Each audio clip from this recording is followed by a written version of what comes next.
Hi everyone. तो की concepts bye Aditi में आपका स्वागत है। तो आज हम topic which need to be covered हम न्यूक्लिक एसिड पार्ट 1 करने जा रहे हैं। देखो, एनसीईआरटी जो लिपिड और न्यूक्लिक एसिड की है वो हम न्यूक्लिक एसिड के बाद करेंगे, बिकॉज एनसीईआरटी जो लिपिड्स की है वो बहुत छोटी सी है, तो इसीलिए हम उसको न्यूक्लिक एसिड के साथ ही कवर कर लेंगे। अब हम आते हैं जेनेटिक मटेरियल। देखो, जेनेटिक मटेरियल 2 टाइप्स के होते हैं। कौन कौन से, फटाफट देखिए। डीएनए होता है और यहाँ पर आरएनए होता है। डीएनए की फुल फॉर्म बताओ भाई, डीएनए की फुल फॉर्म बताओ। तो ये होता है deoxy ribonucleic acid, ribonucleic acid, ठीक है। उसके बाद आरएनए की फुल फॉर्म बताओ जरा। तो यहाँ पर राइबो न्यूक्लिक एसिड होता है, ठीक है। 2 ही तो आते हैं genetic material in human body, या तो डीएनए, होल वर्ल्ड में भी डीएनए और आरएनए होते हैं। तो राइबो न्यूक्लिक एसिड। अच्छा, न्यूक्लिक एसिड आरएनए ये जो है 2 टाइप्स का होता है। एक होता है कोडिंग और एक होता है नॉन कोडिंग, ठीक है। ध्यान से देखना और सुनना। कोडिंग 2 और एक होते हैं नॉन कोडिंग। अच्छा, अब बताओ कि यहां पर कोडिंग आरएनए कौन सा होता है। तुमने यहाँ पे मतलब कि पढ़ा भी है कि कोडिंग कौन सा है, नॉन कोडिंग कौन सा है। अरे जल्दी बताओ। देखो, कोडिंग जो है वो एमआरएनए है, और एमआरएनए सबको पता है कि ये प्रोटीन्स को बनाता है, ठीक है। नॉन कोडिंग में स्मॉल नॉन कोडिंग अगर देखें, ठीक है, स्मॉल नॉन कोडिंग देखे, नॉन कोडिंग, तो इसमें और एक और भी आता है which is large non coding, जो कि प्रोटीन्स नहीं बनाता है, जो कि प्रोटीन्स नहीं बनाता है। अच्छा, स्मॉल नॉन कोडिंग में बताए तो आरआरएनए, ठीक है, और टीआरएनए इसके अंदर होता है। और अगर हम लार्ज नॉन कोडिंग की बात करें, लार्ज नॉन कोडिंग की बात करें तो बार बॉडीज आता है, बार बॉडी। अब बार बॉडी में क्विकली से समझा देती हूँ। देखो, हमारे जो फीमेल्स के अंदर जो है 2 एक्स क्रोमोसोम होते हैं। एक एक्स क्रोमोसोम तो it determine the sex of that child, कि वो फीमेल है या मेल है। और दूसरा एक्स जो है, इन द फीमेल केस ये न्यूक्लियस, सपोज ये करो भाई ये न्यूक्लियस है, तो न्यूक्लियस के जस्ट एज पे ये चिपक जाता है। और माइक्रोस्कोप पे जब हम ऑब्जर्व करते हैं तो बिल्कुल एक dot, dark dot like structure देखने को मिलेगा, जिसको हम बार बॉडी कहते हैं, ठीक है। बार बॉडी इसको हम कहते हैं, ठीक है। तो जस्ट एक एक्स क्रोमोसोम तुम ये समझ लो। और टाइप ऑफ बार बॉडीज भी होते हैं, पर उसमें तुम्हें जाने की कोई जरूरत नहीं है। एग्जाम्पल एक बार बॉडी का बता देती हूं, विच इज जिस्ट, XIST। अब न्यूक्लिक एसिड जो है, हमें सबको पता है कि न्यूक्लिक एसिड जो है वो न्यूक्लियोटाइड्स से बने होते हैं, ठीक है। अच्छा, न्यूक्लियोटाइड्स जो है वो फर्दर किससे बने होते हैं, ये जो है सवाल खड़ा करने की बात है। तो ये फर्दर शुगर से बने होते हैं, ये फर्दर N2 बेस से बने होते हैं, और ये फर्दर फॉस्फेट से बने होते हैं। अच्छा, शुगर 2 टाइप्स की हो सकती है डिपेंडिंग। अगर आरएनए हुआ तो राइबो शुगर, डीऑक्सी राइबोज, अगर डीएनए हुआ तो डीऑक्सी राइबोज। तो शुगर का ऑलरेडी हमने स्ट्रक्चर देख लिया है। डीएनए के अंदर हमें डीऑक्सी राइबोज मिलेगा। शुगर का मैंने ऑलरेडी स्ट्रक्चर जो है कार्बोहाइड्रेट्स के पॉइंट ऑफ कार्बोहाइड्रेट्स में करवा दिया था कि राइबो शुगर कैसे बनेगी और डीऑक्सी राइबो शुगर कैसे बनेगी, तो वहां से आप इसको रेफर कर लेना, ठीक है। और अगर मैं आरएनए की बात करूं ना, तो आरएनए में राइबोज शुगर जो है वो तुम्हें मिलेगी। देखो, राइबोज शुगर का कॉमन स्ट्रक्चर मैं बना देती हूँ। राइबोज में इस तरह से अटैच होगा HOH, HOH, HOH and CH2OH। और डीऑक्सीराइबोस जब तुम इस सेकेंड कार्बन से O को हटा दोगे तो तुम्हारा डीऑक्सीराइबोस शुगर जो है वो बन जाएगा। उसके बाद N2 बेस देखे, सबसे पहले अभी हम फॉस्फेट देख लेते हैं। तो phosphate P double bond O, OH, OH, OH, ठीक है। N2 बेस अगर हम देखें तो N2 बेस जो है वो 2 टाइप्स का होता है। एक होता है प्यूरिन और एक होता है पिरिमिडीन, ठीक है। अच्छा, प्यूरिन जो है वो बाइसाइक्लिक होता है, यानी इसमें 2 रिंग्स होती है, तो ये बाइसाइक्लिक होता है। और ये मोनोसाइक्लिक, मतलब एक ही रिंग से एक रिंग इसके अंदर होती है, लेकिन दोनों ही रिंग इज हेटेरोसाइक्लिक, यानी कि इन रिंग्स के अंदर बहुत सारे डिफरेंट कार्बन्स जो है वो प्रेजेंट होंगे। जैसे बेंजीन है वो होमोसाइक्लिक है, carbon carbon carbon carbon, hydrogen hydrogen hydrogen. पर कार्बन हाइड्रोजन के अलावा अगर कोई और प्रेजेंट हो तो उस रिंग को हम हेटेरोसाइक्लिक रिंग जो है वो कहते हैं। तो nucleotide sugar, N2 base, phosphate. Revision करवा देती हूँ। शुगर 2 टाइप की होती है, डीऑक्सीराइबोस, राइबोस। डिपेंडिंग अपॉन अगर हमें डीएनए बनाना है तो डीऑक्सीराइबोस, आरएनए बनाना है तो राइबोस शुगर। फिर N2 बेस है तो N2 बेस प्यूरिन, पिरिमिडीन आती है। प्यूरिन की बात करें तो हमारे पास ये दीज आर बाइसाइक्लिक, और पिरिमिडीन मोनोसाइक्लिक है, पर दोनों ही हेटेरोसाइक्लिक है, यानी कि there are more atoms present except carbon and more atoms present beside carbon and hydrogen. और फॉस्फेट हमें पता है P double bond O, OH, OH and OH। अब यहाँ पे न्यूक्लियोसाइड भी NCERT कहती है, मेंशन करती है कि न्यूक्लियोसाइड भी कुछ होता है। Nucleoside sugar plus N2 base consider करती है, इसमें फॉस्फेट नहीं जुड़ता है, ठीक है। न्यूक्लियोसाइड जो है वो न्यूक्लियोटाइड जैसा ही है, पर इसके अंदर फॉस्फेट नहीं जुड़ता है। Remember remember remember. अच्छा, अब न्यूक्लियोसाइड में हमने बात की प्यूरिन्स की, ठीक है। प्यूरिन्स की सबसे पहले, प्यूरिन्स कौन से टाइप्स के होते हैं? एडिनिन होते हैं और ग्वानिन होता है, ठीक है, ग्वानिन होता है। अब एडेनिन की अगर मैं बात करूं तो एडेनिन, अच्छा बेसिक स्ट्रक्चर मैं देख रही हूं। सबसे पहले बेसिक स्ट्रक्चर में न्यूक्लिक एसिड का, प्यूरिन का लिख रही हूं, बेसिक स्ट्रक्चर ऑफ प्यूरिन।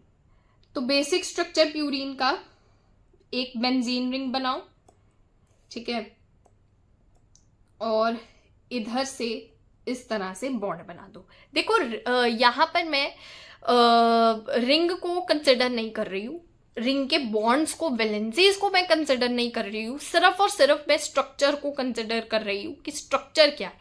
मैं इनके अंदर की जो वैलेंसीज है, बॉन्ड्स है, उनके अंदर मैं फोकस नहीं करूंगी, क्योंकि ऑब्वियसली कार्बन के 4 वैलेंसीज कंप्लीट होनी चाहिए। एक भी वैलेंसी कंप्लीट नहीं हुई तो इसका मतलब हाइड्रोजन जोड़ दो या निकाल दो बॉन्ड। मैं सिर्फ आउटर रिंग पे फोकस करूंगी, क्योंकि इट इज वेरी इंपॉर्टेंट। अगर कोई आइडेंटिफाई द स्ट्रक्चर में आ गया तो तुम्हें एटलीस्ट ये पता होना चाहिए कि ये मॉलिक्यूल प्यूरिन है, ये पिरिमिडीन है, और प्यूरिन में ये एडेनिन है कि ग्वेनिन है, ठीक है। तो यहाँ पर बेसिक स्ट्रक्चर है, और यहाँ पर 1 2 3 4 5 एंड 6। अब मैंने काउंटिंग देखो, इस वाले एटम से स्टार्ट करके मैंने पीछे को लेकर गई, यानी कि एंटी क्लॉकवाइज मैंने एक रिंग, पहली रिंग में मैंने एंटी क्लॉकवाइज काउंटिंग की है, और दूसरी रिंग में 7 8 9 क्लॉकवाइज काउंटिंग जो है वो मैंने की है। ये चीज का ध्यान में रखना। अब अगर मैं एडेनिन का बताऊं, जल्दी से एडेनिन का स्ट्रक्चर देखते हैं।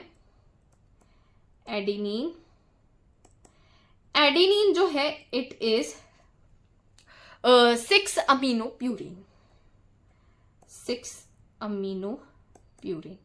जल्दी से इसका स्ट्रक्चर बनाते हैं। बॉन्ड्स को मैं कंसिडर नहीं करूंगी, अंदर वाले बॉन्ड्स को, सिर्फ तुम्हें जो चीज बतानी है मैं उसी को ही फोकस कर रही हूं। जल्दी से पहले प्यूरिन का बेसिक स्ट्रक्चर बनाओ जो अभी बनाया था मैंने, ठीक है। 1 2 3 4 5 6 7 8 एंड 9 एटम है, और इसमें 6 पे तुम अपना अमीनो ग्रुप लगा दो, तो ये तुम्हारा 6 अमीनो प्यूरिन जो है वो बन गया। अच्छा, ग्वेनिन बना के दिखाओ, जल्दी से ग्वेनिन बना के दिखाओ। अभी मैं स्ट्रक्चर तुम्हें बता रही हूं। ग्वेनिन होता क्या है, ग्वेनिन क्या होता है, हाँ, तो ग्वेनिन होता है 2 अमीनो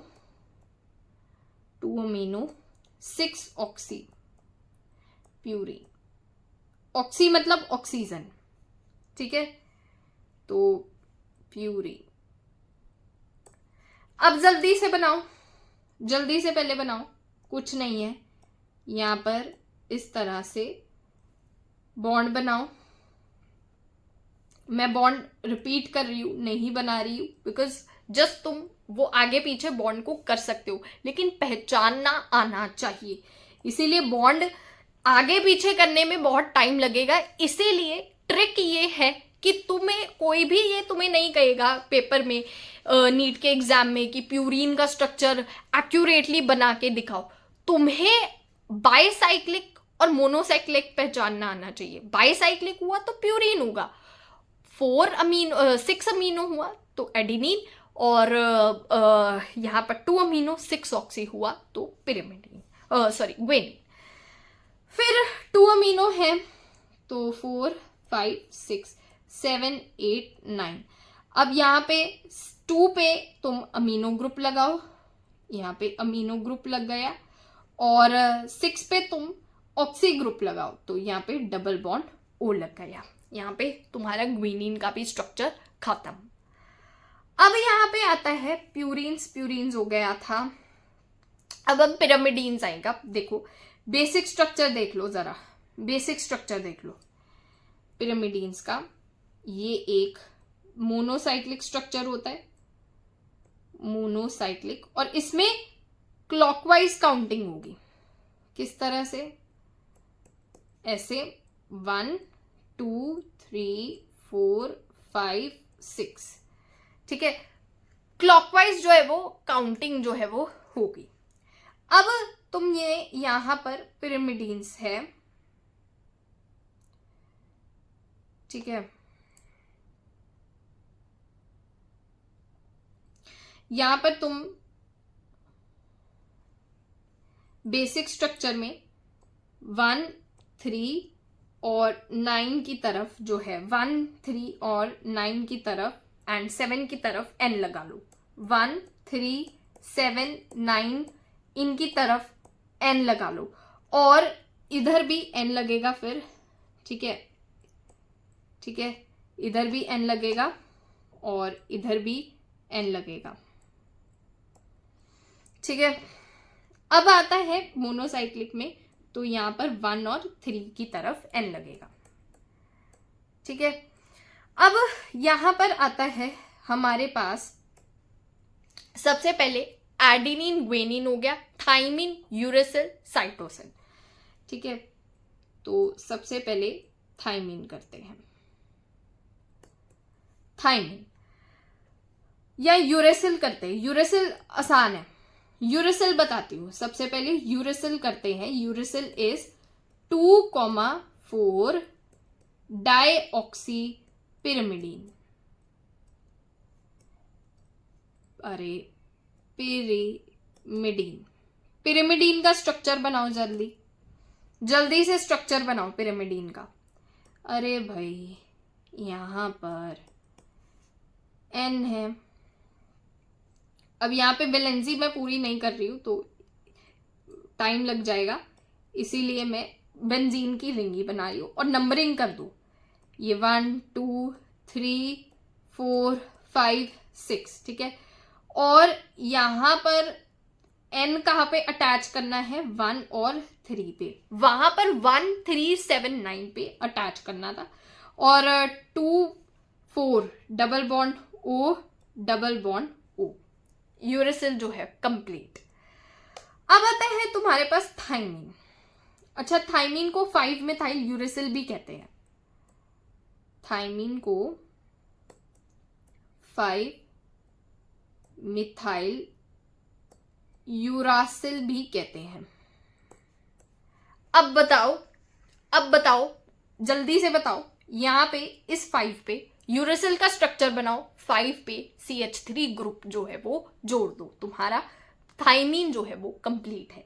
अच्छा, इसको फिर ऐसे भी कह सकते हैं 2,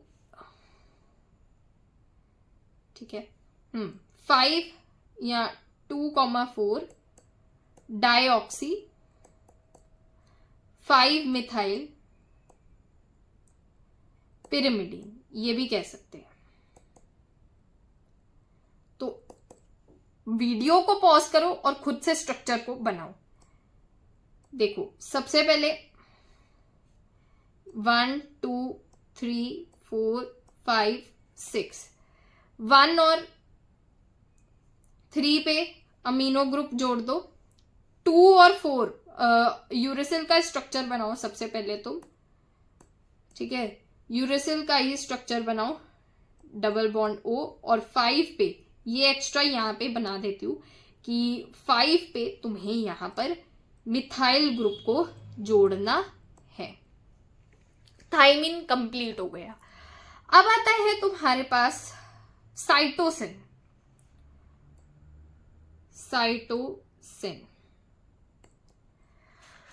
तो साइटोसिन कैसे आता है यहां पर वो देखना जो है वो जरूरी है, ठीक है। अभी तुम सपोज यहाँ पे रिवाइज कर लो कि भाई मैंने क्या क्या स्ट्रक्चर जो है वो तुम्हें करवाए हैं, और उसके बाद जो है हम यहाँ पे साइटोसिन की तरफ बढ़ेंगे। एडेनिन का स्ट्रक्चर 6 अमीनो प्यूरिन, ग्वेनिन का स्ट्रक्चर 2 अमाइनो 6 ऑक्सी प्यूरिन आ जाता है। और उसके बाद यहाँ पर पिरिमिडीन का स्ट्रक्चर आता है 1 और 3 पे नाइट्रोजन ग्रुप जुड़ा होगा, और उसके बाद यूरेसिल 2,4 डाइऑक्सी होगा। और थाइमीन 5 मिथाइल यूरेसिल बना के 5 पे मिथाइल ग्रुप जोड़ देना है। इलाबोरेटेड वर्जन चाहिए तो 2,4 डाइऑक्सी 5 मिथाइल पिरिमिडीन आ जाएगा, और इसका स्ट्रक्चर ये है। साइटोसिन अब हम बात करने जा रहे हैं, और इसका स्ट्रक्चर होता है 2 ऑक्सी 4 अमीनो पिरिमिडीन, ठीक है। तो अब यहां पे बेसिक स्ट्रक्चर बनाओ, नंबरिंग बिल्कुल ना भूलना, 1 2 3 4 5 6। अच्छा, 2 पे क्या है, 2 पे ऑक्सी है, लगा दो, 4 पे अमीनो लगा दो। ये साइटोसिन का स्ट्रक्चर बन गया। और यहां पर अगर हम प्यूरिन देखें डीएनए में, देखो डीएनए में क्या बनता है, डीएनए में ATCG होता है, यानी डीएनए में एडेनिन, थाइमीन, ग्वेनिन, साइटोसिन होता है, इसमें यूरेसिल नहीं होता है। और आरएनए में ये चीज बहुत ज्यादा पूछी गई है, तो ये चीज तुम ज्यादा अच्छे से याद कर लेना। और आरएनए में अगर हम देखें, ठीक है, आरएनए के अंदर अगर हम देखें तो आरएनए के अंदर जो है वो हमारे पास, अरे ब्लैक पेन यूज करते हैं, AUCG आएगा, टी नहीं आएगा। थाइमीन आरएनए के अंदर जो है वो नहीं आएगा। तो आई होप कि ये वीडियो आपको समझ लग गई होगी, न्यूक्लिक एसिड्स के स्ट्रक्चर समझ लग गए होंगे कि कैसे स्ट्रक्चर्स को बनाया जाता है, आइडेंटिफाई किया जाता है। नेक्स्ट क्लास में हम न्यूक्लियोसाइड समझेंगे कि एडिनोसिन क्या होता है, ग्वेनोसिन क्या होता है, एडिनाइलिक एसिड क्या होता है।